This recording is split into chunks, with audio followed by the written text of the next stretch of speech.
It's rolling. Okay. Okay, cool. So, you can give me your name, spell it, and who you work for.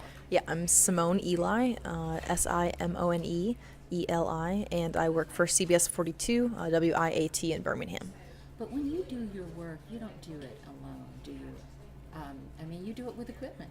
Yeah, Lots of it. absolutely, absolutely. It's me and a camera and a tripod, and sometimes light gear, and sometimes like a backpack, like a live view where we use it to go live. But it's what I've done my entire career. And when you're in college nowadays, you know that you have to be versatile. You know that you can't go into the business just expecting to be an anchor or expecting to just be in front of the camera. You have to learn so much behind the camera and so much about writing and having to travel on your own. And when I was in Houston, I spent 2 entire NFL seasons traveling to NFL games miles away on airplanes completely by myself, doing my own live shots, interviewing players prior to the game, getting highlights, shooting the game myself, doing post-game interviews, and then shooting a live shot within 30 minutes. And so trying to do all of that and look decent on air and, have your life together and know what you're going to say is really challenging, but it's a part of the business that I love. It's also part of the business that a lot of people, they get afraid of going into journalism because they don't think that they can handle that. And being a woman and doing all of that, just as good and sometimes better than guys do, I take pride in that. And I think that women who can do that should absolutely take pride in it as well. What kind of equipment are you using that makes your job easier? Yeah, there are different sizes of cameras. I use a smaller style camera, an XD cam. I don't use one of the big on-the-shoulder cameras, so that definitely helps when it comes to things you have to carry, and especially when you're traveling, especially on a plane, because when you have big cameras like that, they're just bulky. Of course, you have your luggage as well, and just to have all those things, it's really challenging. So we use a XD camera is what I use. A lot of women use that, and sometimes I shoot on the bigger cameras, but usually the XD cam. Of course, we have a tripod. If we're going to do a live shot, either shoot our own live shot or do one, of whatever event that we're at, we have a live view or a backpack, they call it, where you can go live just based on this little backpack that we have. And sometimes you have to take a light kit. I mean, and then, it doesn't even count my personal belongings. I mean, I have a huge purse with makeup and all these things that I need to go on the air and notepads and all this stuff. So, guys, they can walk around with a wallet and no hair stuff and no makeup and just have a camera and tripod and just go ahead and do it. Like I have my coworkers that look at me and they're like, "Why do you have 8 bags?" And I was like, "You know what? You mind your own business. I need my 8 bags." So that's just the life of being a female MMJ. So, high heels are out then. Yeah, I mean, I figured that out pretty quickly. When I began, in the business, my first market out of school was in Mobile, Alabama, and I was a sports director there, but had to shoot my own stuff.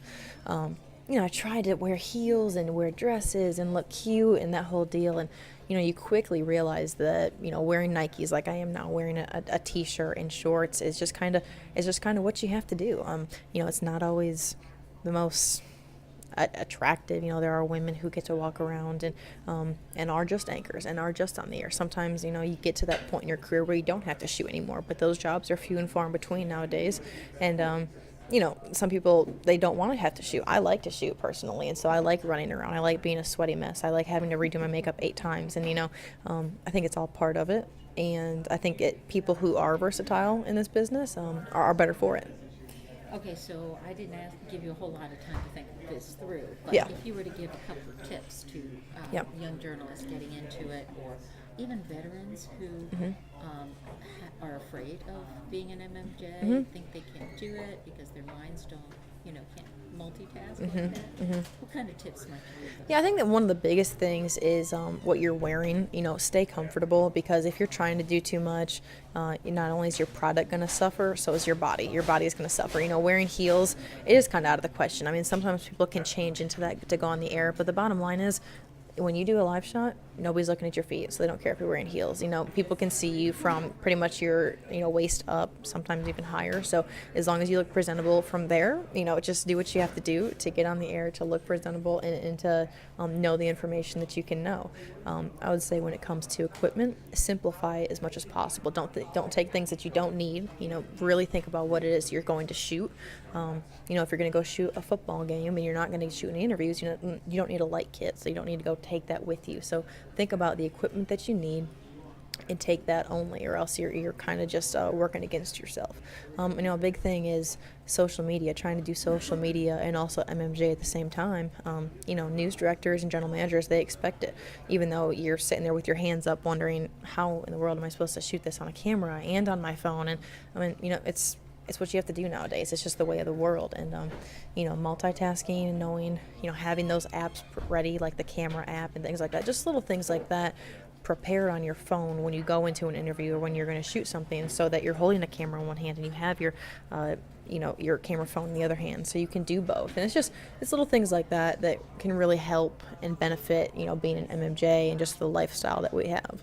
Today, we're shooting this. The backdrop is the region's tradition. So, how do you cover 18 holes? How do we cover 18 holes? We don't. We do not cover 18 holes. And you know what? Like, the viewers, they don't need to see 18 holes. I mean, they see Nick Saban and Gus Malzahn walk up in the first hole, tee off. They see him take an approach shot on the first hole. They see him, do a few putts, and they see John Daly and them interacting on number 1 and 18. And frankly, that's all the viewer needs to see. I mean, and like, you're just working against yourself. I mean, I'm not work hard, but work smart, and there's no reason to walk 18 holes unless you absolutely have to. There are some folks, Golf Channel, things like that have to walk 18 holes, but like for what I'm doing specifically today, a package on Gus Malzahn and John Daly, playing golf together, I got that. I got more than enough video for a 2-minute package within the first hole, and them signing autographs and shaking hands and meeting all these folks, and then on 18, and then we have interviews, of course, so it was more than enough,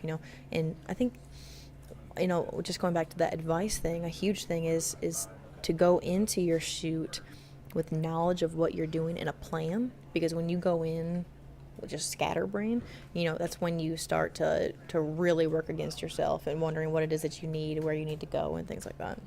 Okay, awesome. Thank you so much Cool. for giving me your tips. And Of course. hopefully young journalists will benefit from them. Of course.